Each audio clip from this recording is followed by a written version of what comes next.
पढ़ते हैं क्रिया। क्रिया का पार्ट 1। क्रिया का अर्थ होता है किसी कार्य का करना या होना। क्रिया का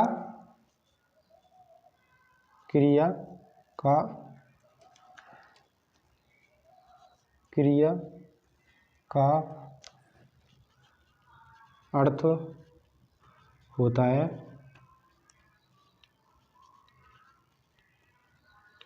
किसी कार्य का करना या होना।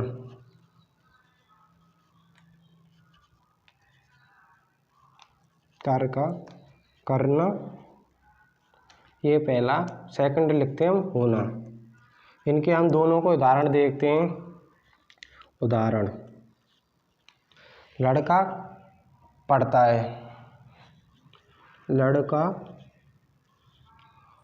पढ़ता है।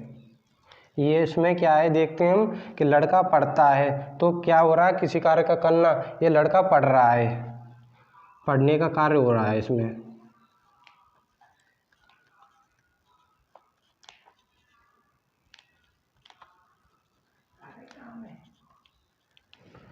उदाहरण सेकंड हम इसका लें होने वाले का। लड़का कमरे में है।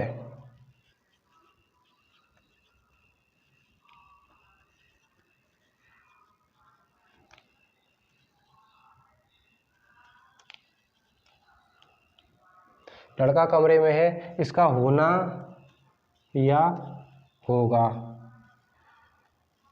इसके दोनों के एग्जाम्पल है। क्रिया का होता है किसी कार्य का करना या होना। इसका पहले का कार्य का होना, करना। लड़का पढ़ता है तो पढ़ने का कार्य हो रहा है। और सेकंड है हमारा लड़का कमरे में है तो इसमें होगा या होने, उस कमरे में है तो इसका होगा। अब हमारा क्रिया के मूल रूप को धातु कहते हैं। क्रिया के मूल रूप को धातु कहते हैं। हमारे क्रिया के मूल रूप को धातु कहते हैं। हिंदी में पढ़ना क्रिया का मूल रूप है। हिंदी में क्रिया का मूल रूप, हिंदी में क्रिया का मूल रूप पढ़ना है।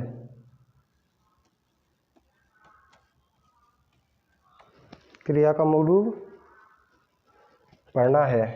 जैसे हमारा जो ये पढ़ना शब्द है ना, पहले हमारा पठ धातु से बना था। पठ धातु से हमारा बना था पढ़। हमारा जैसे कि हिंदी में क्रिया का मूल रूप पढ़ना है तो पठ धातु से हमारा बना था पढ़। तो हमारे ये पढ़ धातु है, पढ़ है ना, इससे हमारे बनता है पढ़ता, पढ़ती, पढ़ता, पढ़ती।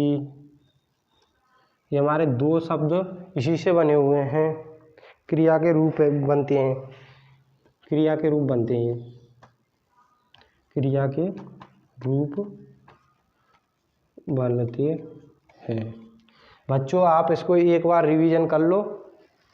आधार पर क्रिया को दो प्रकार, कर्म के आधार पर ऐसे हम सारणी बना लेते हैं। एक तो सकर्मक, सकर्मक और एक अकर्मक। सकर्मक और एक अकर्मक। सकर्मक ये साथ हम कहते हैं संभावना है, संभावना है। और अकर्मक इसको हम आ को ले लेते हैं, संभावना, संभावना नहीं है। अब हम इसके ये ऐसे बीच में से लाइन खींच लेते हैं। इसमें हम उदाहरण इधर की साइड सकर्मक के उदाहरण, इधर की साइड अकर्मक के उदाहरण। लड़का पुस्तक पढ़ता है, इसका सकर्मक का उदाहरण लेते हैं। उदाहरण,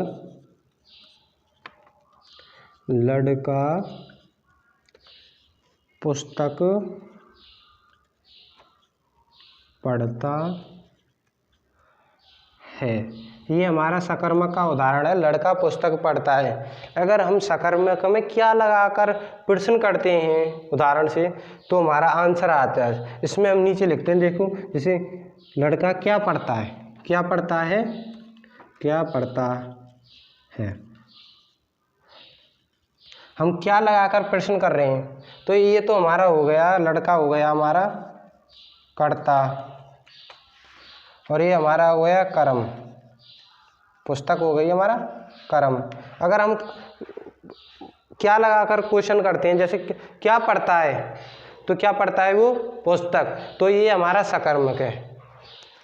जैसे अब इसके में उदाहरण ले लेते हैं अकर्मक में, लड़का सोता है, लड़का सोता है। तो इसमें क्या लगाकर प्रश्न करने पर कोई आंसर ना आ जाए, क्या सोता है। जैसे लड़का पढ़ता है, इसमें क्या सोता है।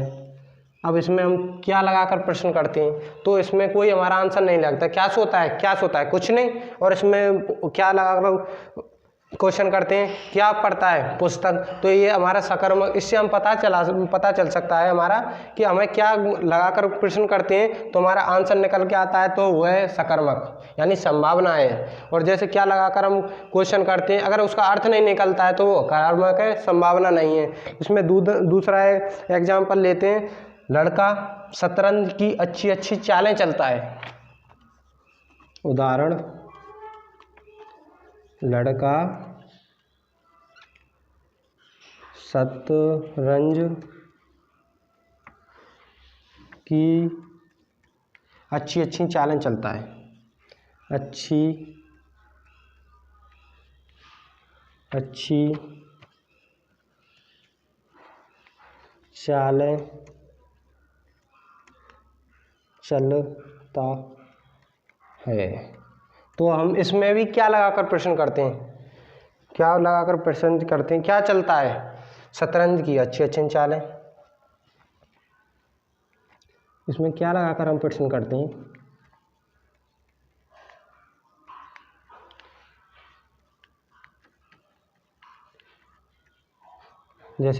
जैसे क्या चलता है, क्या चलता है, क्या चलता है, अच्छी अच्छी चालें। तो हमारा इसमें ये आ गया, क्या चलता है, चालें चलता है, ये हमारा क्या है, कर्ता। क्या चलता है, अच्छी अच्छी चालें। ऐसे ही हम इसमें इसका दूसरा उदाहरण ले लेते हैं। जैसे अभी इसको एक बार रिवीजन, लड़का पुस्तक पढ़ता है, इसमें क्या पढ़ता है, पुस्तक, तो हमारा ये क्या लगाने पर आंसर आ गया, पुस्तक पढ़ता है। उसमें हम अकर्मक में देखते हैं, लड़का सोता है, क्या सोता है, उसका कोई आंसर नहीं होता है, इसलिए अकर्मक। अब इसमें हम सकर्मक में अपना उदाहरण लेते हैं, लड़का अच्छी अच्छी चालें चलता है, क्या चलता है, चालें। तो ऐसे ही अब दूसरे इसमें उदाहरण लेता है, लड़का धीरे धीरे चलता है। बच्चों देखते हैं, इसमें हमने लिया धीरे धीरे, लड़का धीरे धीरे चलता है, क्या चलता है, हम इसमें क्या लगाकर प्रश्न करते हैं, लगा कर प्रश्न करते हैं। देखो करते हैं, तो ये देखो क्या लगाकर, क्या चलता है, क्या चलता है। तो इसमें देखो क्या चलता है, लड़का क्या चलता है, धीरे धीरे, कोई इसका आंसर थोड़ी है ना। इसमें आ गया अपना आप ही क्या लगाकर क्या चलता है, तो इसमें चालें आ गया। अब हम इसका तीसरा उदाहरण लेते हैं। उदाहरण इसमें लेते हैं, लड़का 100 मीटर दौड़ता है, लड़का 100 मीटर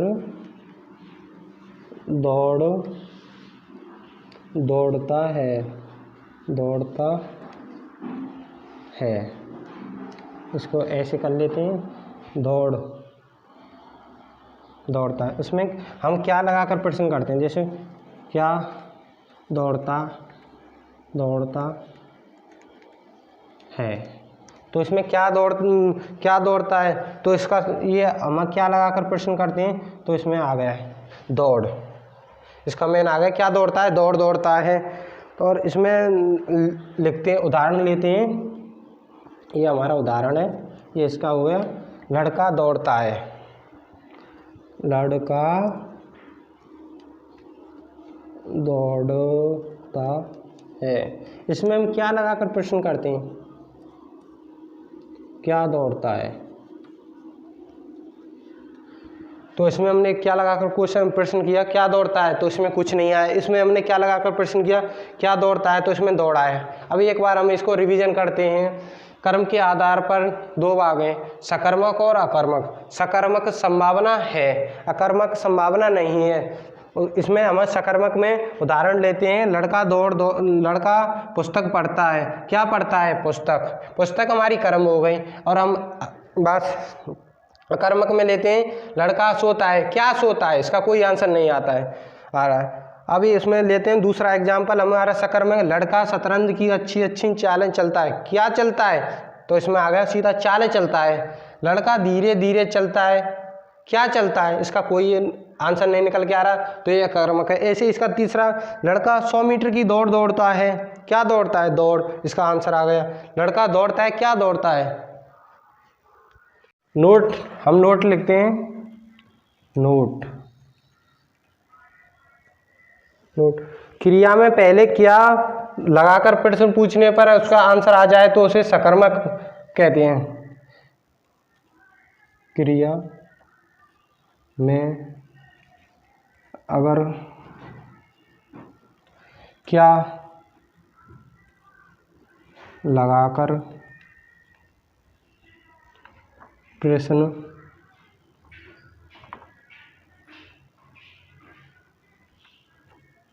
पूछते हैं तो उसका उत्तर आ जाए तो क्रिया सकर्मक है। क्रिया सकर्मक है। ये फर्स्ट है। अब सेकंड है, यदि क्या लगाकर प्रश्न पूछा जाए तो अगर उत्तर ना आए तो वह अकर्मक है। सेकंड हम लिखते हैं, क्रिया में अगर क्या लगाकर प्रश्न पूछते हैं और उत्तर नहीं निकलता है, नहीं आता है, तो वह अकर्मक है। हम सकर्मक और अकर्मक के उदाहरण देखते हैं। उदाहरण, सकर्मक एवं अकर्मक के उदाहरण देखते हैं।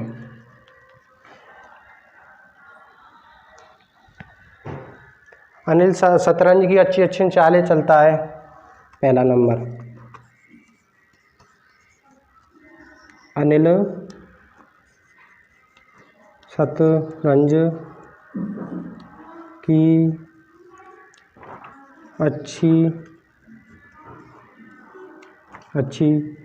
चालें चलता है।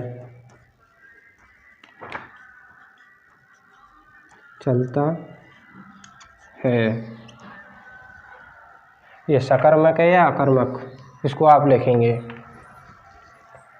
अनिल सोता है।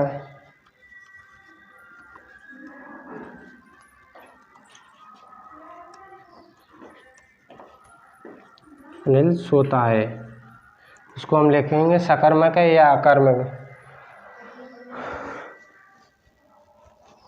मेरा लड़का नई नई पुस्तकें पढ़ता है। मेरा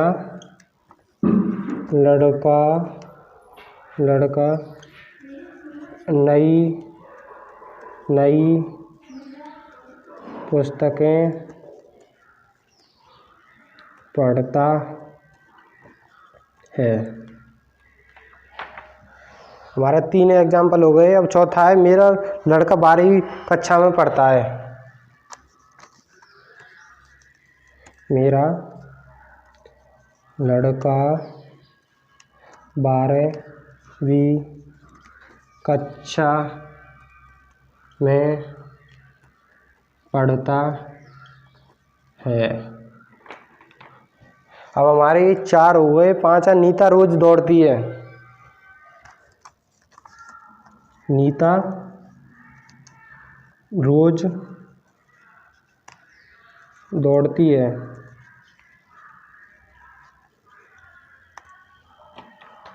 अब हमारा आखिरी एग्जाम्पल यह खिलाड़ी 100 मीटर की दौड़ दौड़ता है। यह खिलाड़ी 100 मीटर की दौड़ दौड़ता है। ये हमारे सकर्मक और अकर्मक के उदाहरण हो गए 6। अब हम इनको बताते हैं कि सकर्मक किसमें और अकर्मक किसमें। अनिल शतरंज की अच्छी अच्छी चालें चलता है। क्या चलता है? चालें, इसलिए सकर्मक होगा। सकर्मक होगा। अनिल सोता है। क्या सोता है? कुछ नहीं, इसलिए अकर्मक होगा। अब हमारा मेरा लड़का नई नई पुस्तकें पढ़ता है। क्या पढ़ता है? नई नई पुस्तकें, तो ये सकर्मक होगा। सकर्मक। ये मेरा लड़का 12वीं कक्षा में पढ़ता है। क्या पढ़ता है? कुछ नहीं, ये अकर्मक होगा। नीता रोज दौड़ती है। क्या दौड़ती है? इसमें अगर दौड़ होता तो ये सकर्मक होता। दौड़ती है, क्या दौड़ती है? इसका कोई आंसर नहीं आ रहा है, ये अकर्मक। यह खिलाड़ी 100 मीटर की दौड़ दौड़ता है। क्या दौड़ता है? 100 मीटर की दौड़, इसलिए सकर्मक। एक बार इसको कॉपी में आप उतार लो और इसको लिख लो। ये अब द्विकर्मक क्रिया, द्विकर्मक क्रिया, द्विकर्मक क्रिया। द्विकर्मक क्रिया जिस क्रिया को करने के लिए 2 कर्मों की आवश्यकता होती है, उसे द्विकर्मक क्रिया। जिस क्रिया में 2 कर्म होते हैं। पहला हो गया। अब दूसरा है, क्रिया का प्रभाव कर्ता के अलावा 2 कर्मों पर पड़ता है। सेकंड, क्रिया का प्रभाव कर्ता के अलावा, क्रिया का प्रभाव कर्ता के अलावा 2 कर्मों पर पड़ता है। 2 कर्मों पर पड़ता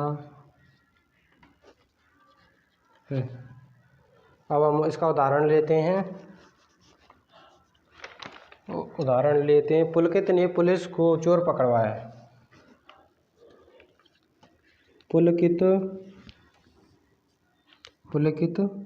ने पुलिस को चोर पकड़वाया। ये हमारा इसका उदाहरण हो गया। पुलकित ने पुलिस को चोर पकड़वाया। अब इसमें एक तो ये कर्म हो गया, एक ये कर्म हो गया। ये हमारा कर्म फर्स्ट है, ये कर्म सेकंड है। ये फर्स्ट, कर्म सेकंड, कर्म थर्ड, और ये हमारा हो गया द्विकर्मक क्रिया। ये हमारा हो गया द्विकर्मक क्रिया, जिसमें जिसमें में दो कर्म होते हैं, जिसमें एक कर्म तो एक हो गया को, और एक पुलिस को, ये दो कर्म हो गए। इसमें क्या पकड़वाया, क्या लगाकर उत्तर देते हैं, तो क्या पकड़वाया, चोर पकड़वाया। किसके द्वारा पकड़वाया गया, पुलिस के द्वारा। पकड़वाने के लिए पकड़वाने के लिए चोर का भी होना जरूरी है,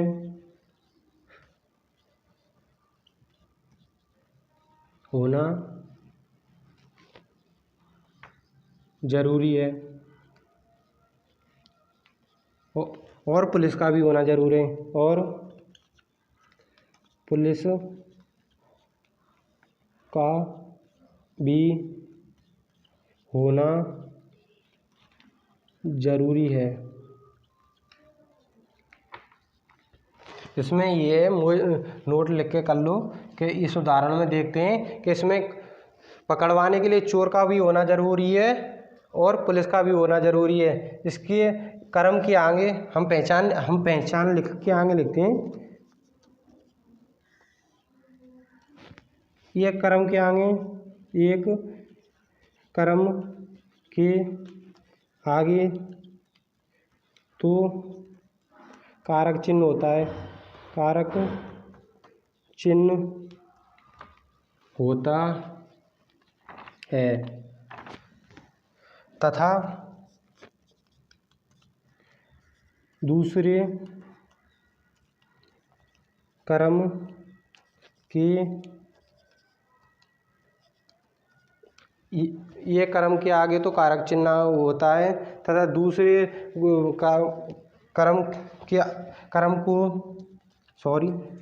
कर्म को पता करने के लिए हम क्या लगाकर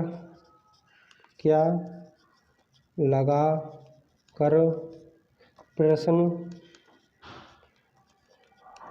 करते हैं। ये हमारा हो गया। इसमें क्या पकड़वाया, तो क्या पकड़वाया, चोर। जैसे हम देखते हैं क्या पकड़वाया, इसका निकल के आएगा चोर। हम इसको दोबारा समझें। द्विकर्मक क्रिया, जिस क्रिया में दो कर्म होते हैं या आवश्यकता होती है। और इसमें दूसरा देखते हैं, क्रिया का प्रभाव कर्ता के अलावा दो कर्मों पर पड़ता है। जैसे उदाहरण, पुलकित ने पुलिस को चोर पकड़वाया, ये हमारी क्रिया है, ये हमारी क्या है, क्रिया। और ये हमारा पूरा सेंटेंस क्या है, द्विकर्मक क्रिया। जैसे पुलिस, ये दो कर्म है, ये भी है, चोर भी कर्म है। तो इसमें हम क्या लगा कर प्रश्न करते हैं, पुलकित ने पुलिस को क्या पकड़वाया, तो इसका उत्तर आ रहा है क्या पकड़वाया, चोर पकड़वाया। इसमें नोट लिखे, इसी उदाहरण के आधार पर हम नोट लिखा है, पकड़वाने के लिए चोर का भी होना जरूरी है और पुलिस का भी होना जरूरी है। इसकी पहचान लिखते हैं हम। ये कर्म के आगे तो कारक चिन्ह होता है, ये हमारा कर्म है, इसके आगे कारक चिन्ह क्या है, को। तो ये हमारा कारक चिन्ह इसमें तो मिल गया, एक तो कारक चिन्ह हमारा कर्म के आगे है को। इससे हम पता लगा लेंगे कि ये हमारा कर्म है, क्योंकि इसके आगे कारक चिन्ह लग गया। और ये इसमें दूसरे में सेकंड में देखते हैं हम क्या लगाकर प्रश्न करते हैं। जैसे हमने ये सकर्मक में क्या लगाकर प्रश्न किया था ना, उसी प्रकार इसमें भी क्या लगाकर प्रश्न करते हैं। तो ऐसे पुलकित ने पुलिस को क्या पकड़वाया, तो इसमें क्या लगाया, तो हमने इसका आंसर आया चोर। अब आप एक बार इसे उतार लो। क्रिया की पहचान देखते हैं।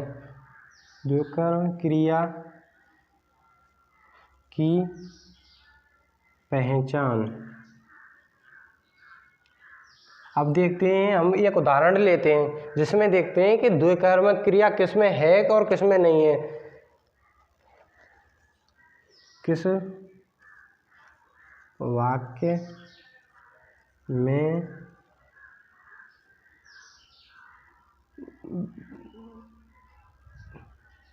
द्विकर्मक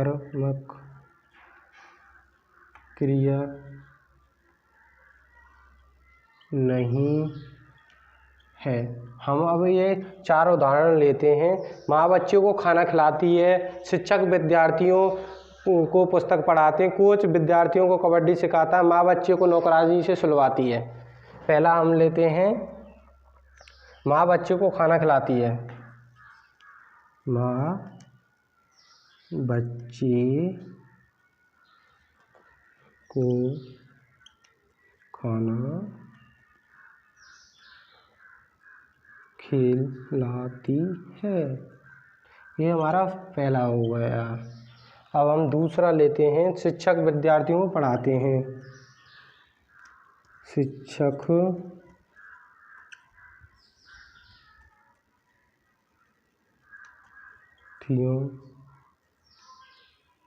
शिक्षक विद्यार्थियों को पुस्तक पढ़ाते हैं।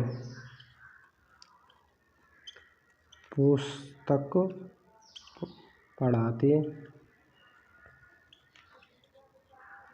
ये हमारे 2 हो गए। तीसरा हम लेते हैं, कोच खिलाड़ियों को कबड्डी सिखाते हैं।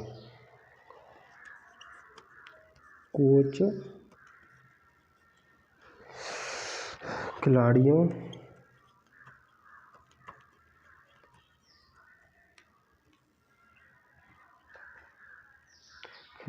को कबड्डी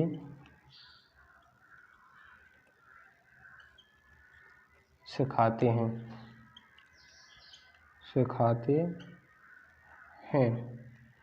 चौथा, माँ बच्चे को नौकरानी से सुलवाती है। माँ बच्चे को नौकरानी से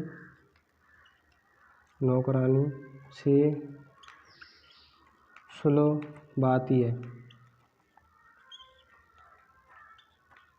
ये देखते हैं हमारे 4 हो गए वाक्य। किस वाक्य में द्विकर्मक क्रिया नहीं है? माँ बच्चे को खाना खिलाती है, इसमें ये कर्म है, एक तो ये कर्म हो गया, ये कर्म हो, ये दूसरा कर्म हो गया, ये हमारा कारक चिन्ह है को, ये तो हमारा ये द्विकर्मक क्रिया है, द्विकर्मक है। और ये हमारे शिक्षक विद्यार्थियों को पढ़ाते हैं, इसमें को कारक चिन्ह आ गया, और ये कर्म है, ये भी हमारा कर्म है। तो हमें क्या लगाकर, क्या माँ बच्चों को क्या खिलाती है? खाना। इसमें क्या लगाकर आंसर आ गया। इसमें भी देखते हैं हम, शिक्षक विद्यार्थियों को क्या पढ़ाते हैं? पुस्तक। इसमें भी आ गया, ये भी द्विकर्मक है। और कोच खिलाड़ियों को सिखाते हैं, इसमें भी को कारक चिन्ह आ रहा है ना। कबड्डी सिखाते हैं, क्या सिखाते हैं? कबड्डी, तो यह भी द्विकर्मक क्रिया है। देखते हैं, माँ बच्चे को नौकरानी से सुलवाती है, इसमें को कारक चिन्ह तो है, पर नौकरानी कर्ण है, कर्ण कारक है, हमारा कर्ण कारक है, कर्ण कारक है। ये इसमें हमारा कर्ण कारक है, इसलिए हमारे में इसमें द्विकर्मक क्रिया नहीं होगी, इसमें द्विकर्मक क्रिया नहीं होगी। अब हम आगे पढ़ते हैं, संयुक्त क्रिया के बारे में हम पढ़ेंगे आगे वाली वीडियो में। ये हमारा पार्ट 1 है। हम दूसरी वीडियो पढ़ेंगे, उसमें हम पढ़ेंगे द्विकर्मक क्रिया के बारे में। इस वीडियो को लाइक, कमेंट, शेयर जरूर करें।